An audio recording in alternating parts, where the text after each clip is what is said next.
Баршаңызға сәлем. Бүгінгі видеода пицца жасайтын боламыз, және бұл пиццаның салмасы маринадталған шампиньон саңырауқұлағы болады. Бұрын соңды маринадталған саңырауқұлақтан пицца жасап көрмегендіктен, маған оның дәмі қандай болатыны қызық болды. Олай болса, пиццамызға кірісейік. Саңырауқұлақтарды видеодағыдай турап аламыз. Келесі кезекте қызанағымызды тураймыз. Егер пиццаға қызанақ қосатын болсаңыздар, пиццаларыңыз өте сочный болып шығады.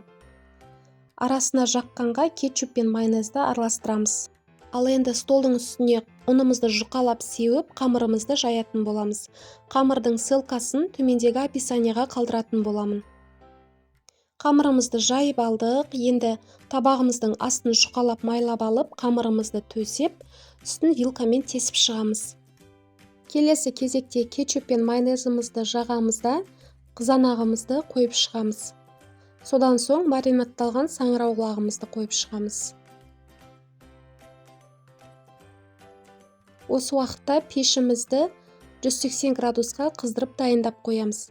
Ал енді үстінен тағы да кетчуп пен майонезді жүргізіп өтеміз. Пиццамыз піскеннен кейін оны пештен шығарып, үстіне үккіштен өткізілген сырымызды себеміз де, сыры еру үшін 10-15 секундқа духовкаға салып аламыз. Осымен пиццамыз дайын болды. Маринадталған саңырауқұлақ пиццаға тамаша үйлеседі екен.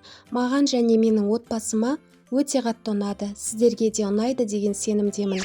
Менің каналыма тіркеліп қоюды ұмытпаңыздар.